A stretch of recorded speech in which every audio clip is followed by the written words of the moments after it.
9 अगस्त 1925 रात के अंधेरे को चीरते हुए यात्रियों से खचाखच भरी एक पैसेंजर ट्रेन लखनऊ की तरफ बढ़ रही थी। कुछ यात्री चैन की नींद सो रहे थे तो कुछ खिड़कियों से आ रही ठंडी हवा का लुत्फ उठा रहे थे, इस बात से बिल्कुल अनजान कि ये सफर भारत की आजादी की क्रांति का मुख्य अध्याय बनने वाला है। तेज रफ्तार से चल रही ये ट्रेन लखनऊ से महज 15 किलोमीटर दूरी पर थी। तभी 19 साल का युवा चंद्रशेखर आजाद खिड़की से बाहर देखता है और सामने काकोरी स्टेशन का बोर्ड दिखते ही अपने एक साथी की तरफ देखते हुए मूंछों को ताप दे देता है और ये इशारा समझते ही साथी तुरंत उठता है और चैन खींच देता है। अचानक से ट्रेन झटके से रुक जाती है और यात्री चौंक कर एक दूसरे को देखने लगते हैं, लेकिन कोई कुछ कर पाता उससे पहले ही ट्रेन में अलग अलग सीटों से 10 यात्री खड़े हो जाते हैं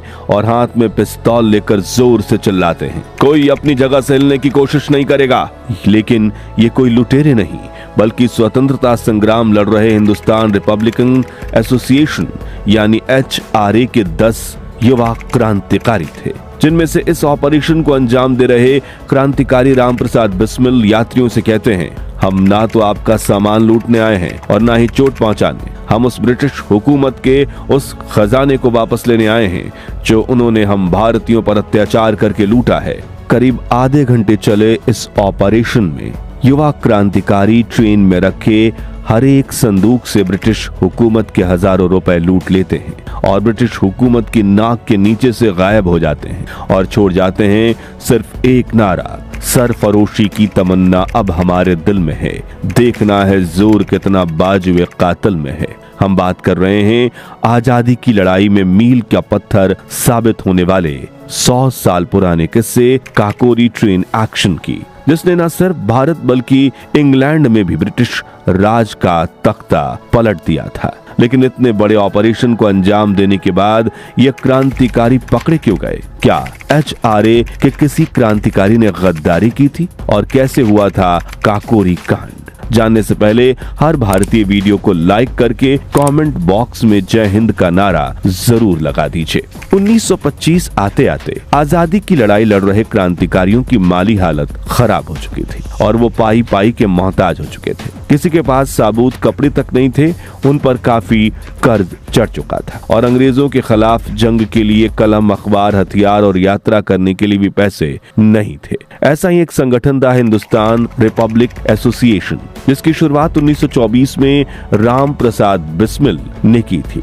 एक ऐसे महान क्रांतिकारी जिन्होंने 18 साल की उम्र में ही अंग्रेजों को भारत से खदेड़ फेंकने की कसम खा ली थी। वो क्रांतिकारी होने के साथ साथ एक कवि भी थे जो कविताओं से भी अपनी आवाज को बुलंद करते थे, जिनकी रचनाओं में भी आजादी की ललकार थी। और HRA में उनके साथी थे अशफाकुल्लाह खान और चंद्रशेखर आजाद जैसे महान फ्रीडम फाइटर्स, जो अंग्रेजों को देश से खदेड़ फेंकने की ताकत रखते थे, लेकिन पैसों की कमी की वजह से वो कुछ नहीं कर पा रहे थे। तभी उन्होंने अंग्रेजों का साथ देने वाले अमीर और धनवान सेठों को लूटने की कोशिश की, लेकिन भारतीयों को लूटने से संगठन की बदनामी हो रही थी। ऐसे में उन्होंने तय किया कि वो भारतीयों को नहीं लूटेंगे, मगर अब पैसे आए कहां से? इसी सोच में राम प्रसाद बिस्मिल एक दिन ट्रेन में सफर कर रहे थे, जिसका जिक्र करते हुए वो अपनी आत्मकथा में लिखते हैं, मैं गार्ड के पास के डब्बे में बैठा था। मैंने देखा कि स्टेशन मास्टर एक थैली ले आया और गार्ड ने उसे एक बड़े संदूक में डाल दिया। अगले स्टेशन पर भी ऐसा ही हुआ।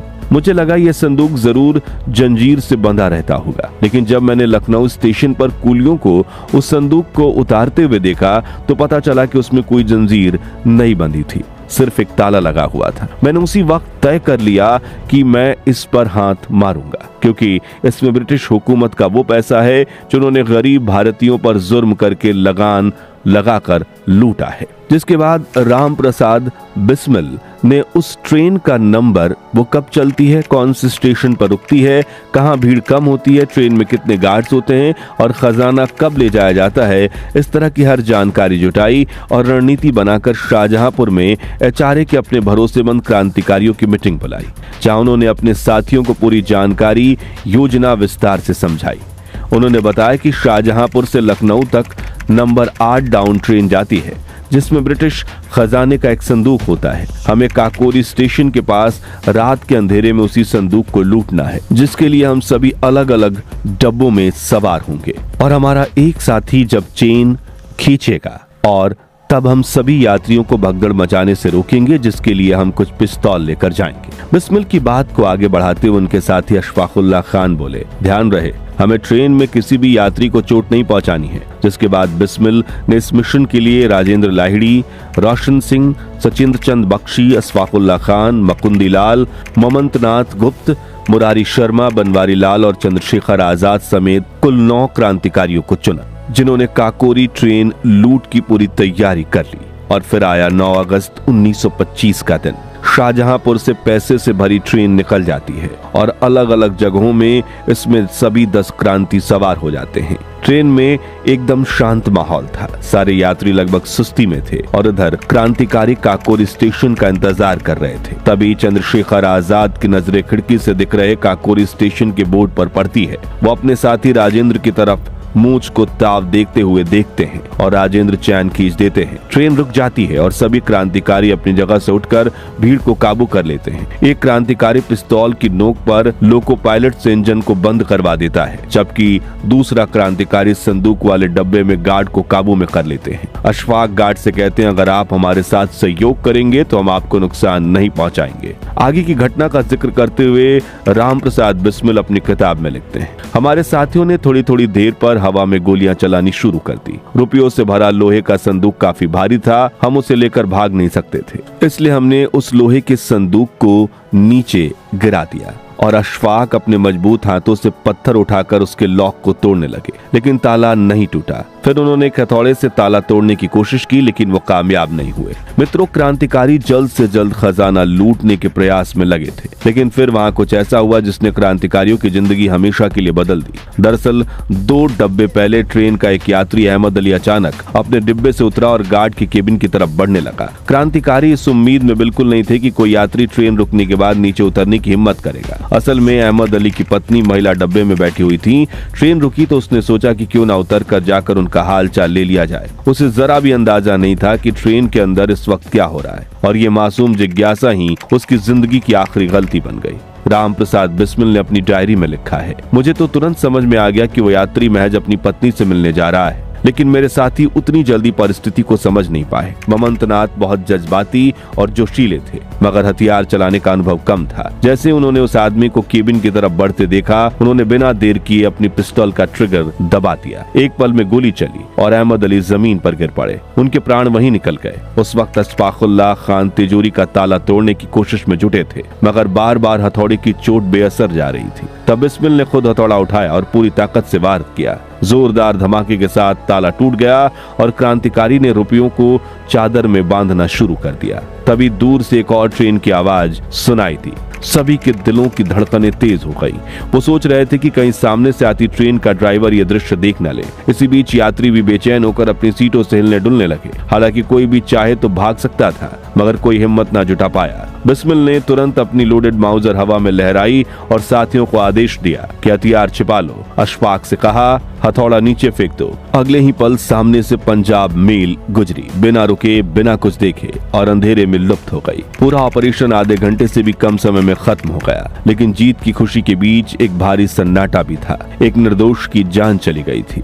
बिस्मिल लिखते हैं, सभी को अहमद अली की मौत का गहरा अफसोस था। उसकी बस इतनी गलती थी कि वो गलत समय पर गलत जगह पर आ गया था। मनमनत नाथ को अपने किए पर बेहद पछतावा हुआ। उनकी आंखें सूज गई थी, वे लगातार रो रहे थे। मैंने उन्हें गले लगाया और ढांढस बधाया, मगर भीतर से हम सबके दिल भारी थे। उस रात पहली बार महसूस हुआ कि क्रांति के रास्ते पर कितनी अनचाही कुर्बानियां भी सामने आ सकती हैं। इस तरह काकोरी स्टेशन पर ट्रेन लूटने के बाद क्रांतिकारी गोमती नदी के किनारे कुछ मील चलकर लखनऊ शहर में दाखिल हुए, जहाँ उन्होंने लूटे गए करीब 8,000 रुपए, जो आज के लगभग लाखों के बराबर हैं, वो राम प्रसाद बिस्मिल को दे दिए, क्योंकि वो लखनऊ की गली गली को जानते थे और वो पैसे को सही जगह पहुंचाने चले गए। जबकि बाकी क्रांतिकारियों ने एक पार्क की बेंचों पर लेटकर आंख मूंदने की कोशिश की। सुबह होते ही चिड़िया चहचहाने लगी और उनकी आंखें खुल गईं। जैसे ही वो पार्क से बाहर निकले, अखबार हॉकर का शोर सुनाई दिया, काकोरी में डकैती, काकोरी में डकैती। उन्होंने आंखों ही आंखों में एक दूसरे को देखा। कुछ ही घंटों के अंदर ये खबर हर जगह फैल गई। देश के लगभग हर अखबार में काकोरी ट्रेन एक्शन को अंजाम देने वाले क्रांतिकारियों की तारीफ की गई और देश भर के युवाओं में HRA से जुड़ने की होड़ मच गई। और ब्रिटिश हुकूमत जो खुद को ताकतवर दिखाकर इतने बड़े देश को कब्जे में करके बैठी थी, अब उसका खजाना जब लूटा गया तो उनकी ताकत पर सवाल उठने लगे। इसलिए वो पागल कुत्तों की तरह इन्हें ढूंढने लगे।